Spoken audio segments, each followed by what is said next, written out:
నమస్తే రమగారు. నమస్తే జయ. రమగారు, శివపార్వతుల కళ్యాణం చాలా సందర్భాల్లో మనం మాట్లాడుకున్నాము. కానీ కార్తీక మాసం కదా, ఇంకొకసారి చెప్పుకుందాం. గిరిజా కళ్యాణం గిరిజా కళ్యాణం ఎంత విశేషమైందో కథ. మొట్టమొదట మన దక్ష ప్రజాపతి తన కూతురైన సతీదేవిని పరమేశ్వరుడికి ఇచ్చి వివాహం చేశాడు. దక్ష ప్రజాపతికి ఎంతమందో సంతానం. ప్రజాపతి అంటే ఈయన అందరినీ పుట్టించాడు. 27 మంది కన్యకల్ని చంద్రుడికి ఇచ్చాడు. చంద్రుడు శివుడు తోడల్లుళ్ళు. విశేషమైన కథ కదా. అయితే ఈ అపురూప సౌందర్యవతి అయిన సతీదేవి పుట్టిన దగ్గర నుంచి పరమేశ్వర అనుగ్రహం కోసమే తపస్సు చేసేది. పరమేశ్వరుణ్ణే ప్రార్థించేది ఆవిడ. ఆయనే పూజించేది, ఆయనే తలుచుకునేది. ఆమెని పరమేశ్వరుడికి అర్పించాడు. అర్పిస్తే సరే, ఇది విశేషంగా జరిగింది. ఒకసారి ఏదో యజ్ఞం అప్పుడు దక్ష ప్రజాపతి వస్తే అందరూ లేచి నిలబడ్డారు. పరమేశ్వరుడు లేవలేదు. ఆయన గౌరవించారు అందరూ. పరమేశ్వరుడు లేవకపోతే ఈయన కోపం వచ్చింది ప్రజాపతికి. నేను ప్రజాపతిని కదా, ఈ పుట్టిన మహాద్భుత దేవతలందరికీ భార్యల్ని కన్నది నేను. మామగారిని చూసి లేవడు. అగ్రతాంబూలం ఇవ్వవలసిన వాడు కదా. మామంటే పితృపంచకంలో ఒకడు. పరమేశ్వరుడికి పితరుడు లేడు, స్వయంభువు ఆయన. నేను పిల్లనిచ్చిన మామని, అంటే నేను తండ్రిని, నన్ను గౌరవించాలి. ఆయన అక్కడ ఆ యజ్ఞానికి భర్తగా ఉన్నాడు పరమేశ్వరుడు. యజ్ఞభర్త ఇంకొకళ్ళకి నమస్కారం చేయడు. ఆ మొత్తం యజ్ఞానికి ఆయనే భర్త. అందుకని ఆయన లేవల. సభా మర్యాద పాటించలేదు. అల్లుడే గౌరవం ఇవ్వకపోతే వీళ్ళందరూ ఎట గౌరవిస్తారు నాకు అని ఒక రకంగా మండిపోయింది ప్రజాపతికి. దక్ష ప్రజాపతి క్రోధితుడయ్యాడు. ఆయన క్రోధం ఎలాంటిదంటే, దాంతో ఆయన ఏం చేస్తున్నాడో ఆయనకి తెలియదు. ఒళ్ళు తెలియని తన వస్తుందన్నమాట. ఇక్కడేమో కోపం వచ్చింది శివుడి మీద. ఈ చంద్రుడికి 27 మంది కన్యకల్ని ఇచ్చాడు కదా, తారలు అందరినీ ఇచ్చాడు. ఒకడికే ఇచ్చి వివాహం చేశాడు. వాళ్ళల్లో ఆయన కొంచెం రోహిణి అంటే ఎక్కువ ఇష్టం ఆ చంద్రుడికి. అలా ఉంటుంది. మనం రాజుల గాథల్లో కూడా చెప్పుకున్నాం. ఒక అమ్మాయి ఏదో చాలా అనురూపంగా, చాలా అనుకూలంగా, అత్యంత ప్రియతమంగా ఉండేవాళ్ళు ఉండొచ్చు. ఆయన రోహిణి పట్ల ఎక్కువ కలిసి ఉంటున్నాడని మిగిలిన వాళ్ళంతా తండ్రి దగ్గరికి వెళ్ళి చెప్పారు. ఆయన రోహిణితోటే బాగా ఉంటున్నాడు నాన్న, బాగాతో అంత బాగా ఉండట్లేదంటే ఆయన అల్లుడిని శపించాడు. క్షయవ్యాధి వస్తుంది నీకు, క్షీణించిపోతావని. చంద్రుడికి హెచ్చుతగ్గులు ఉన్నాయి కదా, అవి ఆయన వల్లే వచ్చాయంటారు. క్షయవ్యాధితో క్షీణించిపోయిన చంద్రుడు పరమేశ్వర అనుగ్రహం వల్ల మళ్ళీ ఆ వ్యాధిని పోగొట్టుకున్నాడు. నిజానికి రోహిణి నక్షత్రం మీద కోపంతో మిగిలిన వాళ్ళు చెప్పారు, కానీ చంద్రుడు చిత్తా నక్షత్రంతో చాలా బాగుంటాడు. చిత్రాచంద్రమసోరివ అన్నాడు కాళిదాసు. రాజుగారు భార్య ఎలా ఉన్నారంటే, చిత్తా నక్షత్రంతో కూడి ఉన్నప్పుడు వాళ్ళిద్దరూ ఎలా మెరిసిపోతారట. చిత్తా నక్షత్రం వస్తే పక్కకి చంద్రుడు మెరుస్తాడు, చిత్తా మెరుస్తుంది. అలా ఉన్నారని చెప్తారు. అంత ప్రత్యేకమైన వాళ్ళిద్దరు. రోహిణి చంద్రులు అలా అత్యంత ప్రేమగా ఉండేవాళ్ళు అన్నమాట. ఈ దక్ష ప్రజాపతి తీవ్రమైన కోపిష్టివాడు అవటంతో అతను ఏమనుకున్నాడు, నిరీశ్వర యాగం అనే ఒక యాగాన్ని సంకల్పించాడు. ఈశ్వరుడు లేడు. నిరీశ్వర యాగం పేరే అది. నిరీశ్వర యాగం, అసలు ఈశ్వరుడు లేడన్న యాగం సంకల్పించి బ్రహ్మాది దేవతలందరినీ పిలిచి పరమేశ్వరుడికి కార్డు పిలవలేదు. అయితే సతీదేవి, మా పుట్టింట్లో జరుగుతున్న వ్యవహారం కాబట్టి నాకు పిలుపక్కర్లేదు, నువ్వు రాకపోతే మానేసేయి, నేను వెళ్తానంది. ఆయన చెప్పాడు, మనని పిలవల, నాకు ఆహ్వానం రాలేదు, నువ్వు వెళ్ళొద్దన్నాడు. సతీదేవిని వద్దన్నాడు. కానీ ఆవిడ చిన్నపుచ్చుకుంది. మా ఇంట్లో అవుతోంది, నా చెల్లెళ్ళందరూ వస్తారు, నేను కూడా వెళ్ళాలి. ఇప్పుడు మనం కూడా చేస్తాం అట్లాంటిది. ఈ దేవతల గాథలన్నీ మానవుల గాథలకి ప్రతిబింబాలన్నమాట, చూపిస్తారు. అట్లా వెళ్తే ఏమవుతుందో సతీదేవి కథే తెలియజేస్తుంది మనకి. అవమానపడతాం అనవసరంగా. ఈవిడ బయలుదేరి వెళ్ళింది. బయలుదేరితే నంది, భృంగిరిట్టుడు వీళ్ళ కొంతమందిని ప్రమథగణాలను ఇచ్చి అమ్మకి తోడుగా పంపించాడు. పంపిస్తే ఈవిడ వెళ్ళింది. వెళ్ళేసరికల్లా ఆయన అవమానకరంగా మాట్లాడాడు తండ్రి. నేను సంకల్పించిందే నిరీశ్వర యాగం, నిన్ను ఎవరు పిలవని పేరంటానికి ఎందుకు వచ్చావు నువ్వు, కూతుర్ని కూడా అన్నాడు. అనేసరికల్లా ఆవిడంది, నువ్వు పిలవకపోతే ఎట్లా, నువ్వు పిలవనన్న మాట ఏమిటి, యజ్ఞభర్త శివుడు, పరమేశ్వరుడే యజ్ఞభర్త, యజ్ఞకర్త, ఆయన పిలవకపోతే ఎట్లా, నువ్వు చేసింది తప్పు అనగానే ఆయన శివనిందకి పాల్పడ్డాడు. తిట్టేశాడు అల్లుడిని. తిడితే ఈవిడ ప్రత్యక్షంగా కానీ పరోక్షంగా కానీ శివనిందని నేను భరించను, నా భర్తని నిందించటమనే కాదు, నా భర్తను నువ్వు తంటమే కాదు, పరమేశ్వర నింద చెవితో విన్నా తప్పే. ఆయన వద్దన్నా నేను ఇంత పని చేశాను, ఇక్కడికి వచ్చాను. ఆయన పరోక్షంలో ఆయన అవమానానికి నేను కారణమయ్యాను కాబట్టి నేను యోగాగ్నిలో నా శరీరాన్ని దహనం చేసుకున్నా, ఇక నేను ఇక్కడ ఉండను అని చెప్పి ఆవిడ యోగాగ్నిలో దహనం అయిపోయింది. అమ్మ చితాభస్మం, కొంత భస్మం రాలిపడింది, ఆమె శరీరం అక్కడ ఉన్నది. ఎప్పుడైతే ఇది జరిగిందో ఈ మొత్తం ప్రమదగణాలు కేకలు పెట్టేసి శివుణ్ణి పిలిచారు, అమ్మ ఆహుతి అయిపోయిందని. ఇక్కడికి ఉగ్ర రూపంతో పరిగెత్తుకుంటూ వచ్చాడు శివుడు. భార్యా వియోగం భరించరానిది, పరమప్రీతితోటి ఉండే భార్య ఆమె అవమానపడి ఇలా అయిపోయింది కాబట్టి ఉగ్రంతో, పైగా మనం పరిగెడితే మనకి ఒక రకమైన ఉద్రేకం వస్తుంది. ఆయన ఏం చేశాడు, తన జటల్లో నుంచి ఒక జటతో వీరభద్రుణ్ణి సృష్టించాడు. ఈ దక్షాధ్వరం విధ్వంసం చేయి, ఇది నా భార్య శవాన్ని చూసినటువంటి ఈ దక్షాధ్వరం నడవకూడదు ఇంకా, అదే ఒక్కటే ఆజ్ఞ. ఈ హాహా అని పెద్ద జటలతోటి బోల్డ్ అనే ఆయుధాలతోటి పరమశక్తివంతమైనది శివక్రోధమే. ఆయన కోపం నుంచి పుట్టిన వీరభద్రుడు సర్వనాశనం చేశాడు, మొత్తం దక్షయజ్ఞ వాటికని భూస్థాపితం చేశాడు. కనపడిన దేవతలను కనపడ్డట్టు రుద్రగణాలు చితకుట్టేసాయి. దక్షుడి తల నరికేశాడు వీరభద్రుడు. ఈ వీరభద్రుడే మనకి పట్టిసపు కొండ మీద అక్కడ ఆగాడని మనం ఒక కథ చెప్పుకుంటాం. రాజమండ్రి దగ్గర ఉన్న పట్టిసపు కొండ మీద అక్కడ ఆయన వీరభద్రుడు వీరభద్రావతారాన్ని విరమించి శివలింగాకృతిగా మారాడని అదొక కథ చెప్తాం. పట్టిసం ఈ ఆయన దగ్గర ఉన్న ఆయుధమే, పట్టిసాయుధమే అట్లా కొండగా మారిందంటారు. అయితే ఎప్పుడైతే ఈ వీరభద్రుడు ఇదంతా అయ్యిందో ఈ పరమేశ్వరుడు ఉగ్రంగా అయిపోయాడు. ఆవిడ కళేబరం అక్కడ ఉన్నంతసేపు ఈయన ఇలాగే ఉంటాడని విష్ణువు ఏం చేశాడంటే చక్రాయుధంతో ఆ శరీరాన్ని ముక్కలు చేసేసాడు. భుజ మీద వేసుకున్నాడట కళేబరాన్ని, కాలిపోయి ఉన్నదాన్ని వేసుకుని ఆయన నాట్యం చేస్తున్నాడు పరమేశ్వరుడు ఉగ్రంగా. అంటే అటు కదులుతున్నాడు అనమాట ఆయన. ఆ కదులుతున్నప్పుడుగా ఆయన ఒంటి మీద ఉన్న, ఆయన భుజాల మీద ఉన్న ఈ శవాన్ని, ఈ కళేబరాన్ని ముక్కలు చేసేస్తే 18 ముక్కలుగా మారి భూమి మీద పడిపోయినాయి. 18 చోట్ల, 52 చోట్ల పడ్డాయి అంటారు, చిన్న చిన్న ఆభరణాలు అవన్నీ కూడా. అయితే ఎప్పుడైతే ఈ కళేబరం తన మీద నుంచి వెళ్ళిపోయిందో అవతలకి, అతి ఉగ్రంగా ఉన్న పరమేశ్వరుడు కొంత శాంతపడ్డాడు.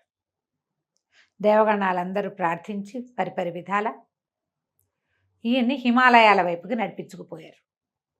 ఈయన కైలాసం కూడా హిమోత్పర్వత ప్రాంతంలోనే ఉంది. కైలాసానికి వెళ్ళకుండా విరాగిగా అయిపోయి ఆయన హిమాలయాల్లోకి వెళ్ళిపోయాడు. ఈ అటు ఇటు పారిపోయి కకావికలుగా అయిపోయినటువంటి దేవతలందరూ మళ్ళీ వచ్చి, బ్రహ్మదేవుడు వచ్చి ఈ మెడ నరికి ఉన్న దక్షుడికి గొర్రె తల అతికించి ఆయనతోటి ఈశ్వరుణ్ణి సంకల్పించి యజ్ఞం పూర్తి చేయించారు. దక్షయజ్ఞవాటిక, దక్షవాటికే అంటే సర్వనాశనం అయిపోయిన దాన్ని దక్షవాటికలాగా తయారైంది అంటారు మన వాళ్ళు. ఈ సర్వనాశనాన్ని పూర్తి చేశారు. మరి యజ్ఞం పూర్తి చేయాలి, ఇది లోక సంక్షేమం కోసం చేసేవి కదా. యజ్ఞం అనగానే లోకక్షేమం కోసం మొత్తాన్ని పూర్తి చేశారు. ఈ హిమాలయాల్లోకి వెళ్ళిపోయి ఉండిపోయాడు శివుడు. ఆయన ఎప్పుడు పుట్టాడో, ఇది ఎప్పుడు జరిగిందో. అయితే ఈ మరణించి ప్రాణత్యాగం చేసిన సతీదేవి మరలా జన్మించింది. ఈసారి ఆవిడ ఎక్కడ పుట్టింది? దక్ష ప్రజాపతి నుంచి హిమోత్పర్వత ప్రాంతంలో. హిమవంతుడు పరమభక్తిపరుడు, పరమసాత్వికుడు. ఆయన లాంటి సాత్వికమైన కొండ ఇంకొకటి లేదట.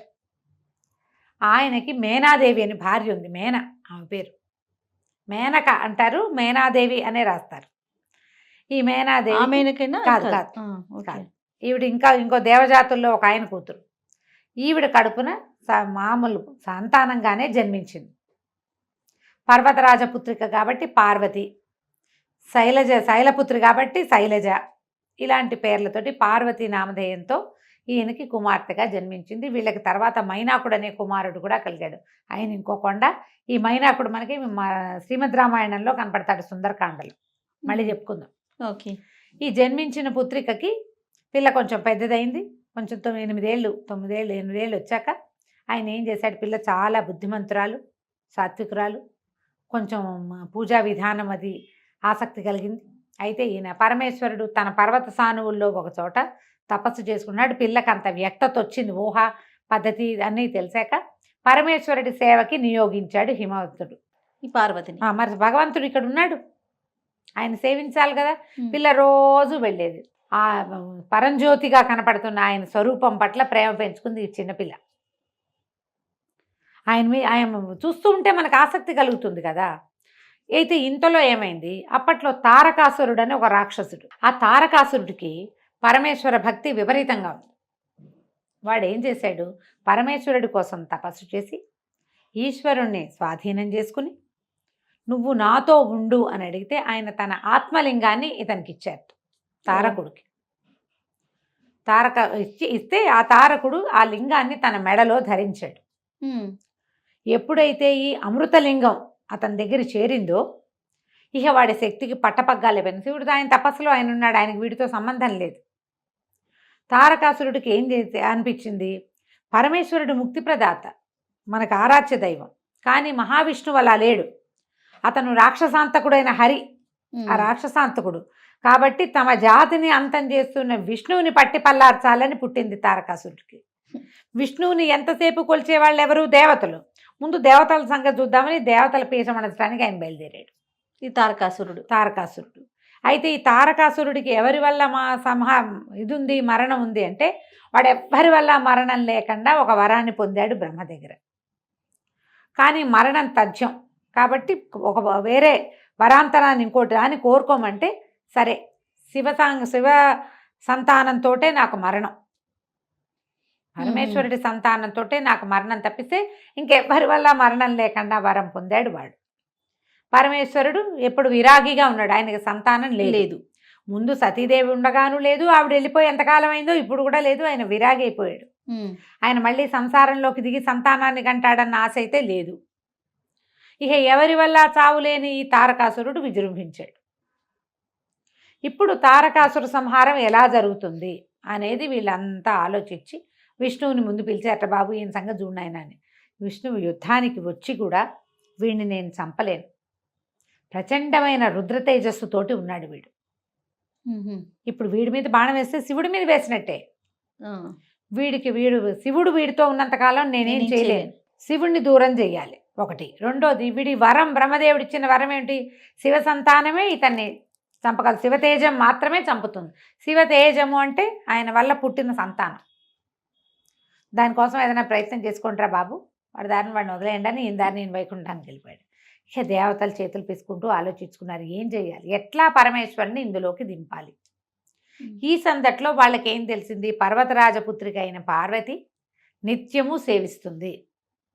ఈ పార్వతి ఎవరు అనగానే ఆమెను చూసేసరికి ఆమెలో ఉమా చైతన్యం కనపడుతోంది, భగవత్ చైతన్యం. పాపగా లేదు, చిన్నపిల్ల కాదు, ఏదో ఉన్నది ఈమెలో. అప్పుడు మళ్ళీ పరిగెత్తారు బ్రహ్మదేవుడి దగ్గరికి. ఆ అమ్మాయిని చూస్తే మనకు సతీదేవిని చూసినట్టు అనిపిస్తుంది. అప్పుడు ఆయన చెప్పాడనమాట, సతీదేవి ఇక్కడ జన్మించింది, ఇంకా సమయం రాలేదు, సమయం వచ్చే వరకు వేచుంటారా, సమయాన్ని తెప్పిస్తారో ఆలోచించుకోండి. దేవతలు బాగా ఆలోచించి మన్మథుని పిలిచి, ఓ నాయన నువ్వు వచ్చి ఈ పరమేశ్వరుడి తపస్సు భగ్నం చేయి, ఆయన నిరంతరము తపస్సులోనే ఉంటున్నాడు. కళ్ళు తెరిచి చూస్తే ఈ ఉమా చైతన్యం కనపడుతున్న, ఈ శక్తి చైతన్యం కనపడుతున్న ఈ అమ్మాయిని కనుక ఆయన చూస్తే ఆయన ఆకర్షితుడవుతాడు. చూట్టల్లా అసలు ఆయన కళ్ళు మూసుకునే ఉంటాడు. పిల్ల వస్తుంది, పువ్వులు దండేస్తుంది, పువ్వులు పెడుతుంది, పళ్ళు పెడుతుంది, ఆ పిల్ల అక్కడే పరిచర్య చేస్తూ అవి ఇవి సవరిస్తూ తుడుస్తూ ఉంటుంది. ఆయన కళ్ళు తెరిచి చూడ్డు. ఆ అమ్మాయి వెళ్ళిపోతుంది, ఈయన లేచి తన వ్యవహారం చూసుకుని మళ్ళీ కూర్చుంటాడు. మళ్ళీ సాయంత్రం వస్తుంది, మళ్ళీ ఈయన కూర్చుంటాడు. పరమేశ్వరుడు కళ్ళు తెరిచి చూడాలి, అది అక్కడ మన పార్వతీదేవి అక్కడ ఉన్నప్పుడే జరగాలి. ఆయన కళ్ళు తెరిపించు అనగానే వచ్చాడు. ఈ హిమాలయాల్లో పువ్వులు అవి పూసే చెట్లు ఎక్కడో ఉంటాయి, పరమేశ్వరుడు ఉన్న చోట మంచు తప్పిస్తే ఏమీ లేదు. ఈ మన్మథుడు వచ్చేసరికి అతను ఎక్కడికి వస్తే అక్కడ వసంతం వస్తుంది. వసంతుడు ఆయన వెనకాలే ఉంటాడు, ఆయనతో పాటే ఉంటాడు. ఈయన చిలుక ఆయుధం మీద వస్తాడు, చిలుక రథం మీద వస్తాడు. భార్య భర్త ఇద్దరు ఉత్సాహంగా వచ్చారు. వసంతుడు వచ్చాడు, మొత్తం చుట్టుపక్కల ఉన్న మొక్కలన్నీ చిగురు చేసినాయి, బాగా కళకళలాడుతుంది, చల్లని గాలి, సుగంధభరితమైన గాలి వస్తుంది. ఈ అమ్మాయి పార్వతీదేవి పరిచర్య చేస్తుండగా మన్మథుడు ఒక చెట్టు చాటున దాగి, పెద్ద దాగల కొంచెం అటు ఇటుగా నుంచుని పరమేశ్వరుడికి బాణం వేసుకుంటాడు. ఈ బాణాలు ఏం వేస్తాడు మన్మథుడికి, పంచబాణుడు అంటారు. 5 బాణాలు ఉన్నాయి. ఈ 5 పువ్వుల బాణాలే, కేవలం మనసుని చంచలం చేస్తాయి అంతే అవి. ఏ వస్తువును చూస్తే దానికి ఆకర్షితులయ్యేగా చేస్తాయి. అశోకము, అరవిందము, నీలోత్పలము, మామిడి పువ్వు, చూతము, నవమల్లిక, ఈ 5 ఆయన ఆయుధాలు. ఓహో. ఈ 5 బాణాలు. ఈ బాణం పువ్వు వేస్తే దెబ్బ తగులుతుందా? మ్మ్. పువ్వులతో కొడితే దెబ్బలు తగలవు. అది ఎక్కడ తగలాలో అక్కడ తగులుతుంది. మనసు కిటికీలు తెరుచుకుంటాయన్నమాట. ఈ బాణాలు వేసేసాడు టపాటపా ఒకదాని వెనకాల ఒకటి. బాణం తగిలేసరికి ఆయనకి స్పృహ వచ్చింది. కళ్ళు తెరిచి చూసరికి అమ్మాయి కనపడింది. కానీ ఆయనకి వెంటనే ఏం తెలిసింది, వీడెవడో నన్ను కొట్టాడు. ఓహో. ఈ కొట్టిన వాడెవడని అటు చూశాడు. చూసేసరికల్లా కనిపించాడు మన్మధుడు చక్కగా బాణాలు ధరించి అందంగా అలంకరించుకొని రతి సహాయుడుగా. పక్కనే భార్య ఉంది, చిలుక వాహనం కనపడుతోంది. మొత్తం వాతావరణం అంతా అదే మెరిసిపోతూ పువ్వులతోటి గుమగుమలాడిపోతుంది.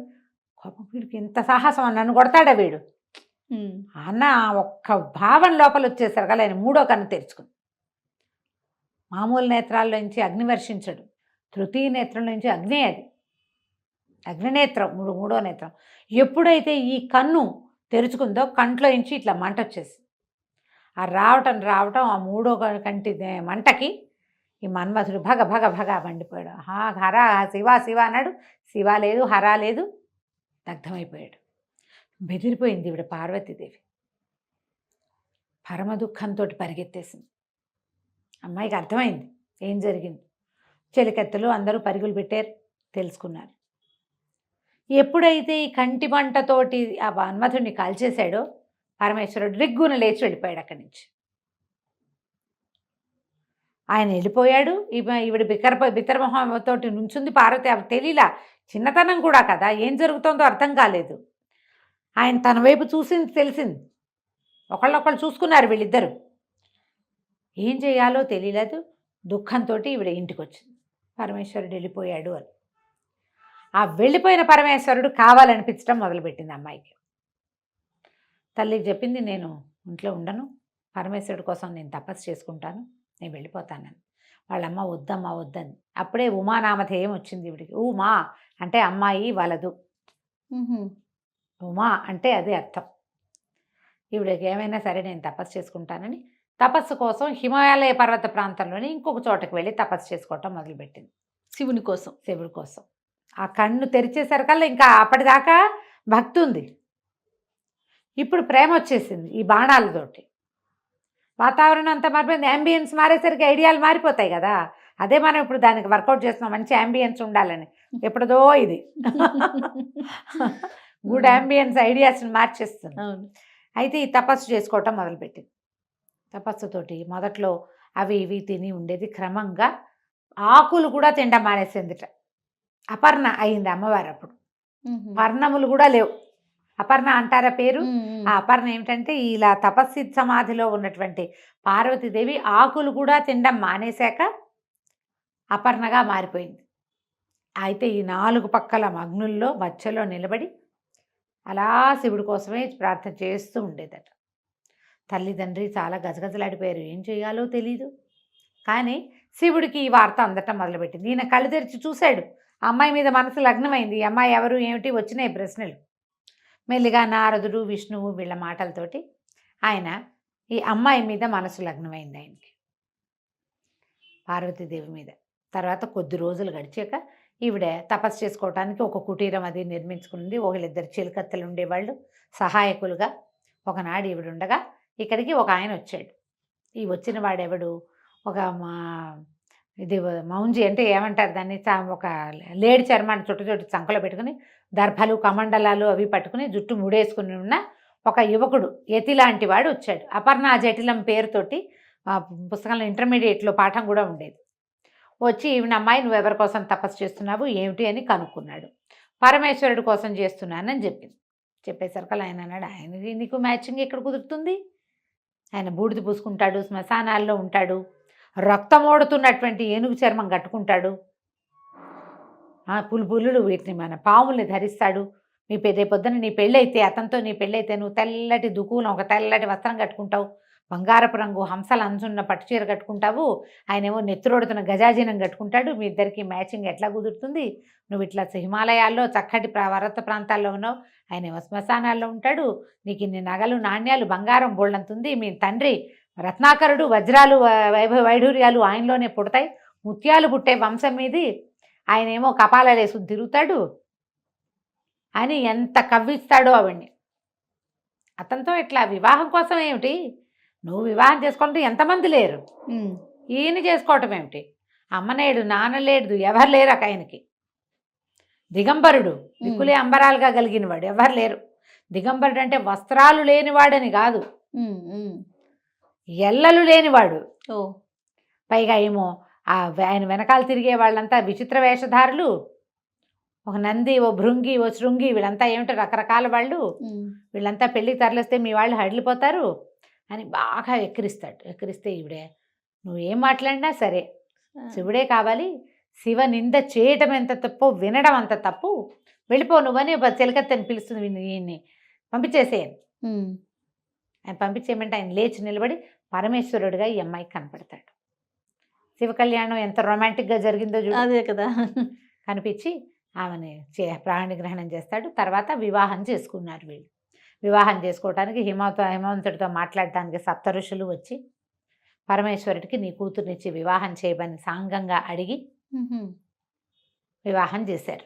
ఆ వివాహానికి మొత్తం అందరూ వెళ్ళారట, 3,000,000 దేవతలు వివాహానికి వెళ్ళారు. వీరికి వివాహం జరిగిన తర్వాత ఈ వివాహానికి పెళ్లివాళ్ళు, ఆడపెళ్లి వాళ్ళంతా స్వాగతం చెప్పడానికి వస్తే ఈయన వెనకాల ఈయనేమో కపాలాలు అవి ధరించి పెద్దగా ఇంత జుట్టు జటలతోటి ఒక ముసలి ఎద్దునెక్కి మహాద్భుతమైన ఆకారంతో త్రిశూలము, మన్నిండా పాములు, ఒంటి నిండా పాములతోటి ఈ వచ్చి చుట్టూతా ఉన్న ప్రమథగణాలన్నీ ఇవన్నీ రాక్షస పిశాచగణాలు కదా.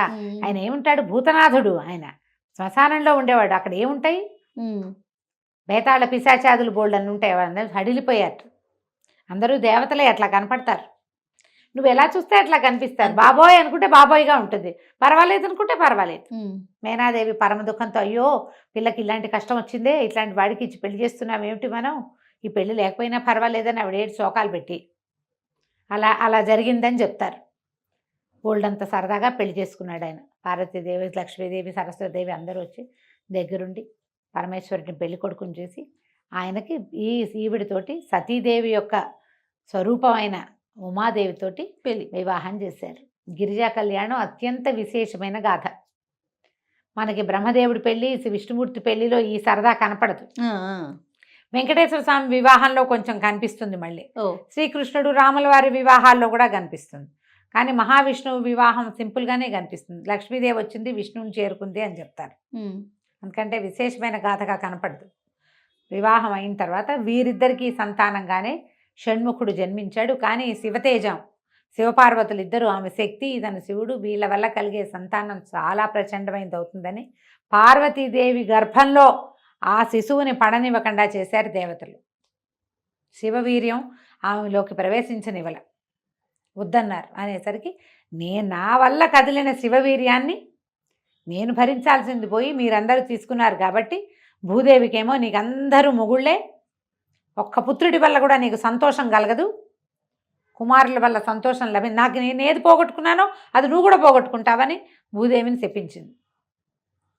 గంగాదేవిని శపించింది, అగ్నిని శపించింది, దేవతలందరికీ మీ భార్యల నుంచి మీకు సంతానం కలగదు పోండి అని శపించింది. ఒకటి జరగలేదు కాబట్టి తర్వాత ఆమె వల్ల కదిలిన వీర్యాన్ని ముందు అగ్ని, తర్వాత గంగానది, భూదేవి, అగ్ని, గంగానది, తర్వాత శరవణము ఇందరూ భరించి అప్పుడు స్కందజననం జరిగింది. స్కందజనన గాథ కూడా చదవడానికి చాలా మంచిది. అతి స్కందోత్పత్తి చదివితే కనుక పుత్ర సంతానం కలుగుతుందని చెప్తారు. స్కందుడు జన్మించాక ఆయనని దేవతలకి దేవసేనాధిపతిగా చేశారు. అప్పుడు ఈ తారకాసుర సంహారం జరిగింది. తారకుడితో ఎన్నిసార్లు యుద్ధం చేసినా తారకుడు చావల. అప్పుడు పరమేశ్వరుడే చెప్పాట, అతని మెడలో అమృతలింగం, ఆత్మలింగం ఉంది, దాన్ని కొడితేనే, భగ్నం చేస్తేనే వీడు మరణిస్తాడు అని. దాన్ని కొట్టడం వల్ల అతను మరణించాడు. శివ యొక్క సంతానమే కార్తికేయుడు అని చెప్తారు. ఈ గిరిజా కళ్యాణ గాథ చెప్పినా విన్నా కూడా చాలా విశేషమైన ఫలితం లభిస్తుంది. బాగుంది కదా కథ. ఎన్నిసార్లు విన్నా కొత్తగానే మళ్ళీ కొత్త రఘు గారు ఎంత బాగుందో. నమస్తే అండి. నమస్తే చెయ్య.